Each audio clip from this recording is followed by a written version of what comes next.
Before dumating si Glenn, talagang nag-pray lang talaga ako ng someone na una sa lahat, mahal talaga si Lord. Yung mas mamahalin niya si Lord kaysa sa akin. Ayun, nakita ko yun kay Glenn eh. Nakita ko sa kanya yun.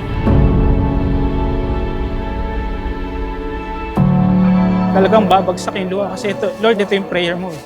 Ito yung prayer ko, prayer ng family ko, ng friends ko na tumalakad na papunta sa'yo. Finally, di ba, after ng maraming taon na nag-pray ako, naghintay ako, nandyan na si Glenn. And ito na yung time na babasbasan kami ng Diyos. Something na I really appreciate about her is siya talaga yung, alam mo yun, yung prayer mo na naging alive, na naging in life talaga.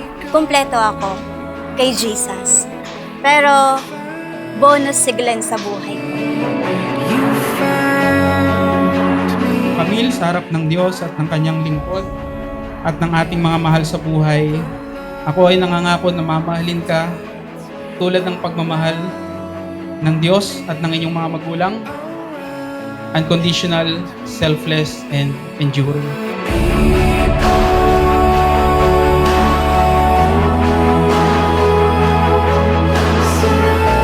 Standing here today in front of the people we love makes my heart so full.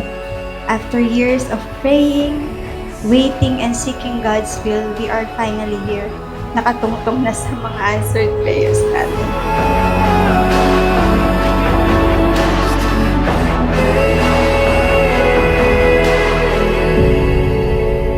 Love is patient, love is kind. Matutunan nyo pa din pagtiyagaan at pakitaan ng kagandahang loob ang isa't isa dahil simula ngayon, habang buhay na kayong magkasama.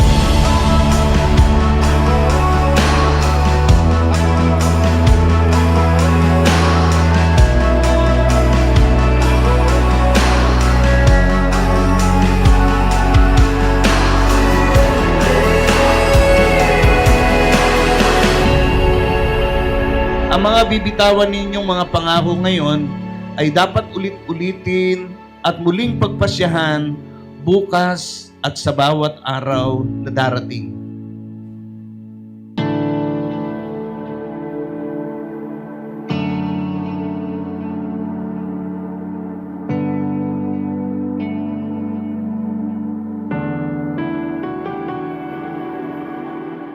Totoong tao kasi si Glenn eh.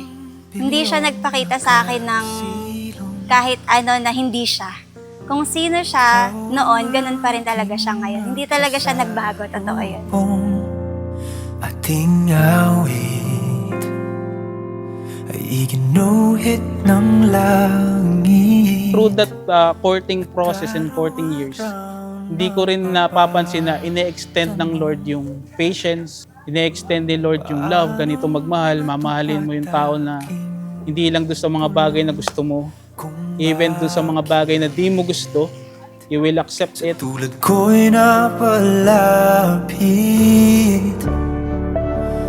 Alam kong hindi naging madali, lalo na para sa'yo sa loob ng ilang taon na maghintay.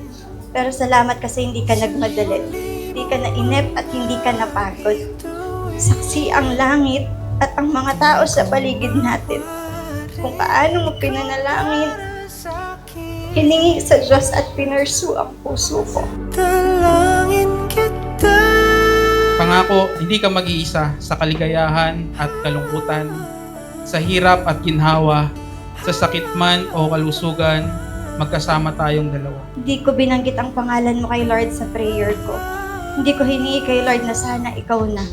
Kasi alam ko at tiwala ako na kapag kalooban niya, siya mismo ang magdadala sa atin sa isa't isa. Tadhana lamang ay ating Patuloy kitang liligawan hanggang sa paghiwalay tayo ng kamatayan at palagi kitang pipiliin, palaging susuyuin.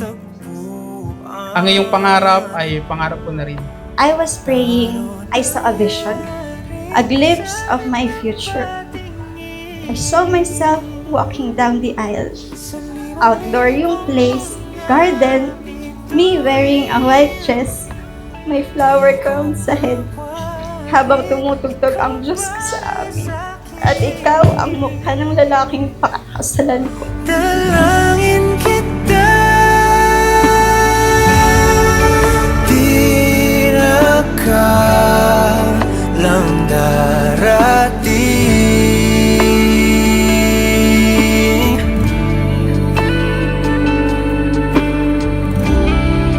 Di ka na kun I promise to lead us in living a life rooted in faith, hope, and love, growing closer to each other as we grow closer to Jesus. Simula pa noon hanggang ngayon, pinagpapasalamat ko na kay Lord na pinagtagpo niya tayong dalawa.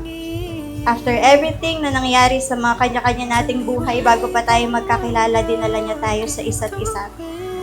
Naway ang ating marriage ay maging patotoo sa kaluwalhatian ng Diyos at maging reflection ng kanyang walang hanggang pag-ibig. Camille, I love you. Dalangin kita,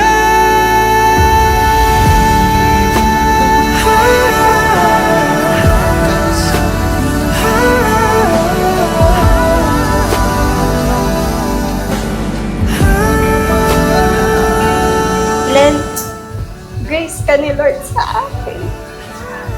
Miracle ka ni Lord sa akin. You are my answered prayer. You are my home.